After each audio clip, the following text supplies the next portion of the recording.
নামাজও জামাতে পড়েছি, জিহাদও করেছি, আসরের সময় আসরের নামাজ জামাতে পড়েছি, আমাদের কোনো নামাজ কাজা হয় নাই।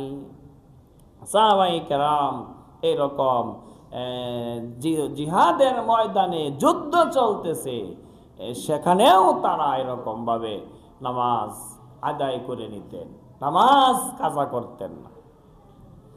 বন্ধুরা আমার, এই নামাজ জিহাদের ময়দানে পড়া আর আমরা আরাম আয়েশে ঘরে থেকে আমরা নামাজ ছেড়ে দেই। আল্লাহ রাব্বুল আলামিন বলেন, ওয়ালা তাহিনু ওয়ালা তাহজানু ওয়া আনতুমুল আলাউনা ইন কুনতুম মুমিনিন। যদি তোমরা মুমিন হও তাহলে তোমরাই বিজয়ী হবে। আল্লাহ তাআলা, আমরা যদি খাঁটি মুমিন হইতে পারি, আল্লাহ তাআলা যে কোনো পরাশক্তির সামনে আমাদেরকে আল্লাহ তাআলা বিজয় দিবেন। কোরআনের আয়াত। এই জন্য মুহতারাম হাজরিন, আমাদের খাঁটি মুমিন হইতে হবে। যে কোনো পরিস্থিতিতে আমানতদারি রক্ষা করতে হবে। যে কোনো পরিস্থিতিতে নামাজ কাজা করা যাবে না। সততার সাথে আমাদের চলতে হবে। তাহলে কোনো শক্তি, কোনো বাতিল মতবাদ আমাদেরকে এরকমভাবে পরাজিত আমাদেরকে করতে পারবে না।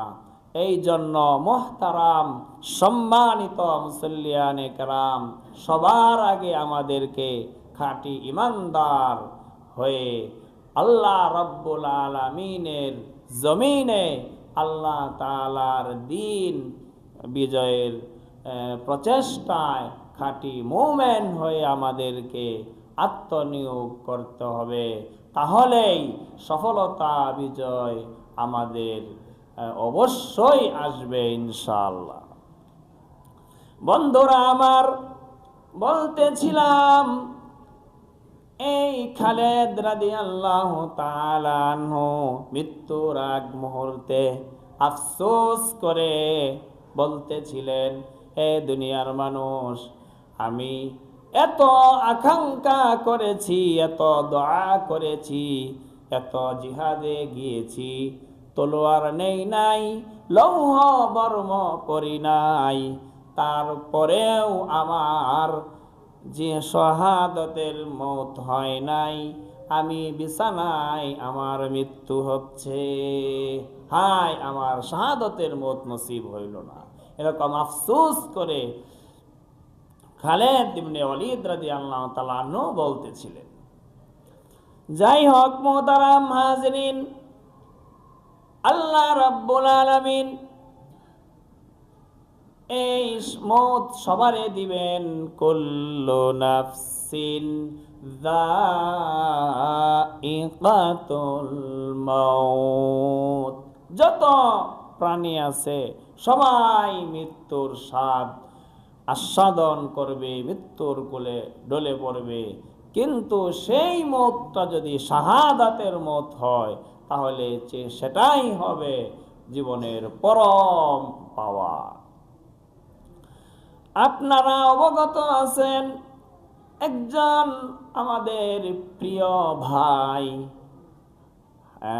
শরীফ ওসমান হাদি ভাই, যিনি এরকমভাবে শত্রুরা তাকে গুলি করে এরকমভাবে শাহাদত শহীদ করে দিয়েছে। গতকাল তিনি ইন্তেকাল করেছেন, আগামীকাল ঢাকায় জানাজা হবে। আল্লাহ রাব্বুল আলামিনের এই বান্দা শরীফ ওসমান হাদি, তিনি একজন জুলাই যোদ্ধা ছিলেন, সম্মুখ পানের জুলাই যোদ্ধা ছিলেন। শাহাদাতের মওত তেনার নসিব হয়েছে। দুশ্মনরা, শত্রুরা, দেশের যারা শত্রু, ইসলামের শত্রু, তারা এরকম ভাবে দেশ প্রেমিক, ইসলাম প্রেমিক যারা আছে তাদেরকে একটা, তাদের অন্তরে ভয় সৃষ্টি করার একটা অপচেষ্টায় তারা লিপ্ত। কিন্তু ইসলামের মুসলমানদের অভিজ্ঞতা হলো তারা এর মধ্যে কখনো ভীত হবে না, তারা আরো বলিষ্ঠ সাহসী তারা হবে। ঠিক কিনা বলেন?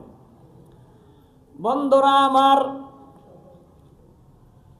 এই শরীফ উসমান হাদি, তাকে এরকম ভাবে গুলি করে হত্যা করা হলো।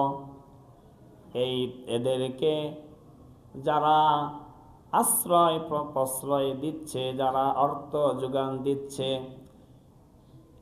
অর্থ দিয়ে এগুলো তারা খুন খারাপি এগুলো তারা করতেছে।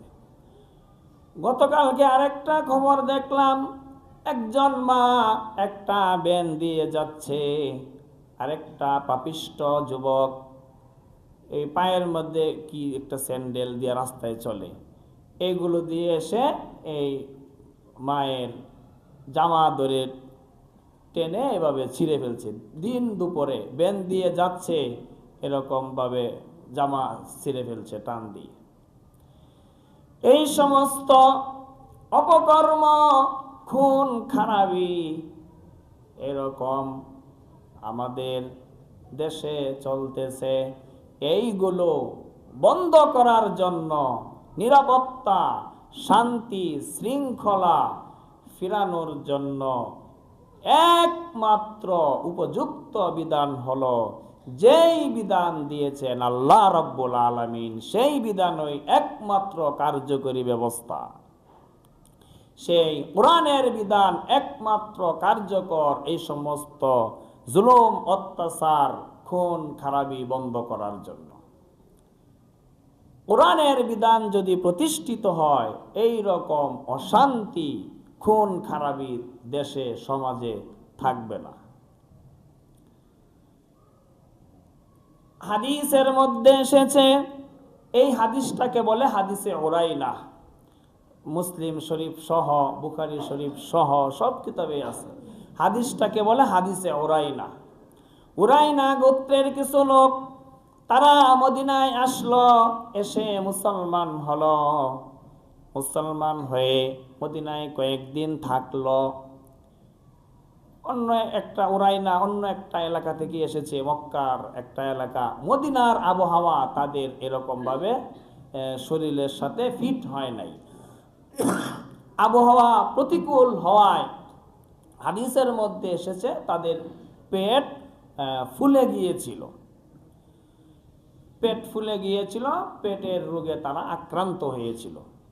আল্লাহ রাসূল সাল্লাল্লাহু আলাইহি সাল্লাম বলছিলেন যে তোমরা অমুক জায়গায়, মদিনার ওই জায়গাটায় যাও, সেখানে উট রাখা আছে, সৎকার উট আছে, সেখানে গিয়া এই সৎকার উটের প্রস্রাব এবং সৎকার উটের দুধ তোমরা গিয়ে সেখানে পান করো, তাহলে তোমাদের এই রোগ দূরীভূত হয়ে যাবে। এইটাকে বলে হাদিসে উরাইনা, প্রসিদ্ধ একটা হাদিস। তারপর তারা সেখানে গেল, গিয়া সৎকার যে উটগুলো ছিল, উটের দুধ পান করলো, প্রস্রাব পান করলো। সেই হিসাবে তারা পরিপূর্ণ সুস্থ হয়ে গেল। সুস্থ হওয়ার পরে এই পাপিষ্টরা তারা ইসলাম ধর্ম ছেড়ে দিল এবং এই যে উটগুলো আসিল এবং উটের রাখালদেরকে হত্যা করলো।